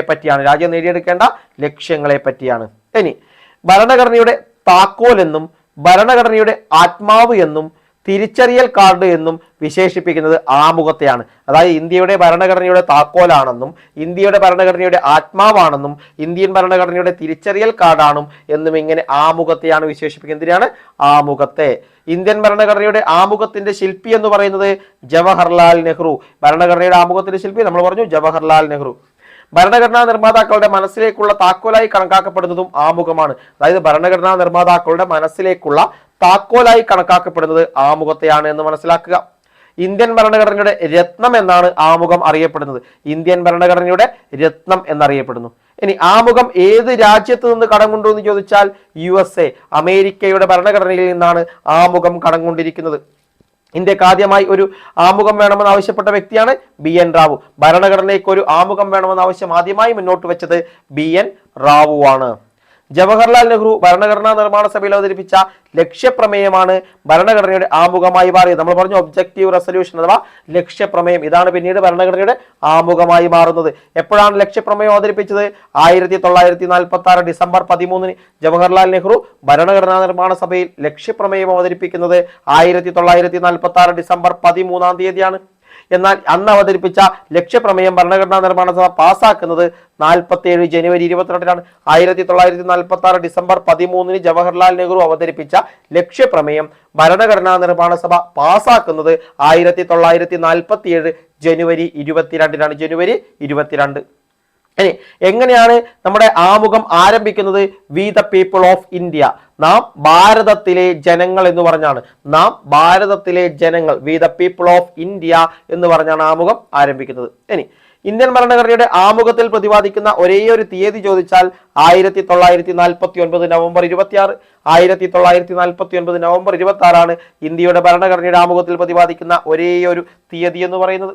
ഇനി ആമുഖത്തിൽ ഉൾപ്പെടുത്തിയിട്ടുള്ള പൗരന്മാർക്ക് രാഷ്ട്രം ഉറപ്പുവരുത്തേണ്ട ലക്ഷ്യങ്ങളാണ് നീതി, സ്വാതന്ത്ര്യം, സമത്വം, സാഹോദര്യം എന്നിവ. ആമുഖത്തിൽ ഉൾപ്പെടുത്തിയിട്ടുള്ള പൗരന്മാർക്ക് രാഷ്ട്രം ഉറപ്പുവരുത്തേണ്ട ലക്ഷ്യങ്ങളാണ് നീതി, സ്വാതന്ത്ര്യം, സമത്വം, സാഹോദര്യം എന്നിങ്ങനെ പറയുന്നത്. ഇനി ആമുഖത്തിൽ വിഭാവനം ചെയ്തിരിക്കുന്ന ലക്ഷ്യങ്ങൾ കൈവരിക്കാനുള്ള വ്യവസ്ഥകളാണ് മൗലികാവകാശങ്ങൾ, നിർദ്ദേശക തത്വങ്ങൾ, മൗലിക കർത്തവ്യങ്ങൾ എന്നിങ്ങനെ. ഇനി ആമുഖം അനുസരിച്ച് ഇന്ത്യ എന്താണ്?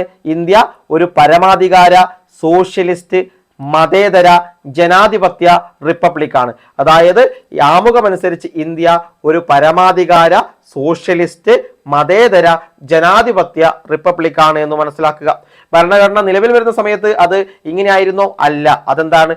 ഇതിൽ സോഷ്യലിസ്റ്റും ഉണ്ടായിരുന്നില്ല, മതേതരവും ഉണ്ടായിരുന്നില്ല. സോഷ്യലിസ്റ്റും മതേതരവും എന്താണ്? പിന്നീട് കൂട്ടിച്ചേർക്കപ്പെട്ടതാണ്.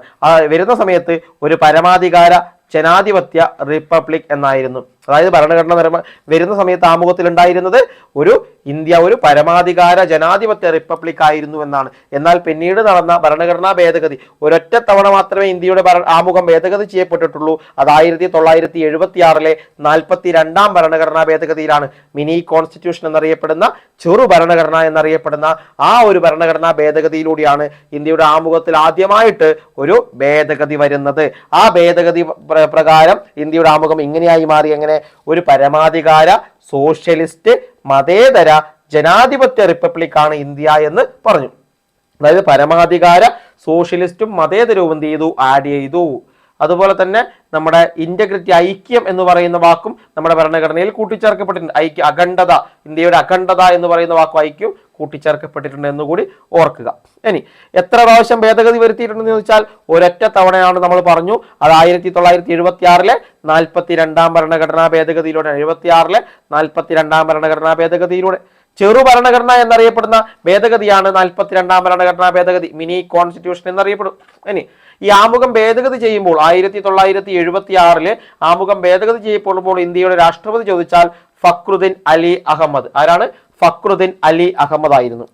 ആമുഖം ഭേദഗതി ചെയ്യുമ്പോൾ ഇന്ത്യൻ പ്രധാനമന്ത്രി ഇന്ദിരാഗാന്ധിയും ഫക്രുദ്ദീൻ അലി അഹമ്മദുമാണ് ഈ ഒരു സമയത്തെന്ന് മനസ്സിലാക്കുക. ഇനി പ്രധാനപ്പെട്ട കുറച്ച് കേസുകളാണ്.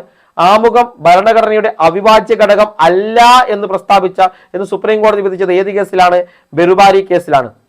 അതായത് ബെറുബാരി കേസ് 1960 ബെറുബാരി കേസിലാണ് ആമുഖം ഭരണഘടനയുടെ അവിഭാജ്യ ഘടകം അല്ല എന്ന് സുപ്രീം കോടതി വിധിച്ചത്. എന്നാൽ 1973 ആമുഖം ഇന്ത്യൻ ഭരണഘടനയുടെ ഭാഗമാണെന്നും അടിസ്ഥാന ഘടന, ബേസിക് സ്ട്രക്ചർ, അടിസ്ഥാന ഘടന നിലനിർത്തിക്കൊണ്ട് ആർട്ടിക്കിൾ 368 ഉപയോഗിച്ച് അതിൽ ഭേദഗതി വരുത്താമെന്നും സുപ്രീം കോടതി പ്രഖ്യാപിച്ച കേസാണ് Kesavananda Bharati case versus state of Kerala.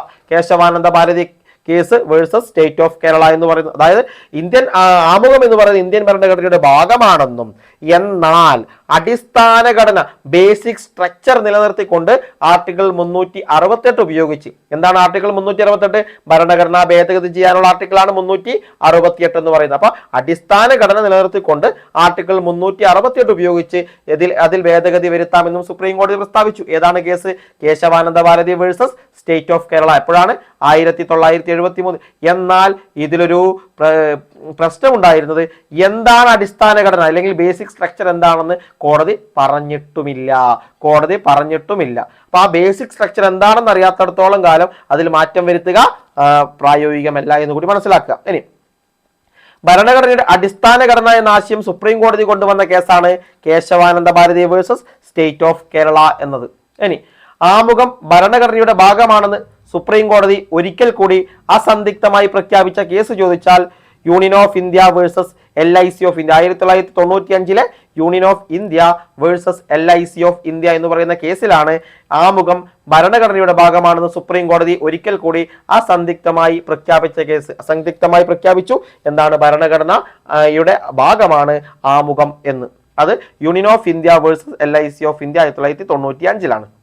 ഇനി ആമുഖത്തെ ഇന്ത്യയുടെ രാഷ്ട്രീയ ജാതകം എന്ന് വിശേഷിപ്പിച്ചത് ആരാണ്? അത് KM മുൻഷിയാണ്. ആമുഖത്തെ ഇന്ത്യയുടെ രാഷ്ട്രീയ ജാതകം എന്ന് വിശേഷിപ്പിച്ച വ്യക്തിയാണ് KM മുൻഷി. ആരാണ്? KM മുൻഷി. ഇനി ആമുഖത്തെ ഭരണഘടനയുടെ തിരിച്ചറിയൽ കാർഡ് എന്ന് വിശേഷിപ്പിച്ചത് NA പൽക്കിവാല. രാഷ്ട്രീയ ജാതകം എന്ന് KM മുൻഷി, തിരിച്ചറിയൽ കാർഡ് എന്ന് NA പൽക്കിവാല. ഭരണഘടനയുടെ കീനോട്ട് എന്ന് വിശേഷിപ്പിച്ചത് ഏണസ്റ്റ് ബാർക്കർ. ഭരണഘടനയുടെ കീനോട്ട് എന്ന ആമുഖത്തെ വിശേഷിപ്പിച്ചത് ഏണസ്റ്റ് ബാർക്കറാണ്. ഇനി ആമുഖത്തെ ഭരണഘടനയുടെ ആത്മാവ് എന്ന് വിശേഷിപ്പിച്ചത് M ഹിദായത്തുള്ളയാണ്. ഭരണഘടനയുടെ ആത്മാവ് എന്ന് വിശേഷിപ്പിച്ചത് ഹിദായത്തുള്ള. ഭരണഘടനയുടെ ആത്മാവ് എന്ന ആമുഖത്തെ ഹിദായത്തുള്ള. ഭരണഘടനയുടെ ആത്മാവ്, താക്കോല് എന്നിങ്ങനെ ആമുഖത്തെ വിശേഷിപ്പിച്ചത് ജവഹർലാൽ നെഹ്റു. ഭരണഘടനയുടെ ആത്മാവെന്നും താക്കോലാണ് എന്നും ആമുഖത്തെ വിശേഷിപ്പിച്ചിരിക്കുന്നത് ജവഹർലാൽ നെഹ്റു ആണ്. ആരാണ്? ജവഹർലാൽ നെഹ്റു. ഭരണഘടനയുടെ ഹൃദയവും ആത്മാവുമാണ് ആമുഖം എന്ന് വിശേഷിപ്പിച്ചത് താക്കൂർദാസ് ഭാർഗവാണ്. ഭരണഘടനയുടെ ഹൃദയവും ആത്മാവും എന്ന് ആമുഖത്തെ വിശേഷിപ്പിച്ചിരിക്കുന്നത് താക്കൂർദാസ് ഭാർഗവാണ്. ഓക്കെ, അപ്പൊ ഇത്രയുമാണ് ഈ ഒരു വീഡിയോ ക്ലാസ്സിൽ നമ്മൾ ഡിസ്കസ് ചെയ്യാൻ വേണ്ടി പോകുന്നത്. ഇന്ത്യൻ ഭരണഘടനയുടെ ഭാഗവുമായി ബന്ധപ്പെട്ട് ഇത്രയുമാണ് ഡിസ്കസ് ചെയ്തിരിക്കുന്നത്. മൗലിക അവകാശങ്ങൾ എന്നും മൗലികാവകാശങ്ങൾ, അതുപോലെ മൗലിക കടമകൾ,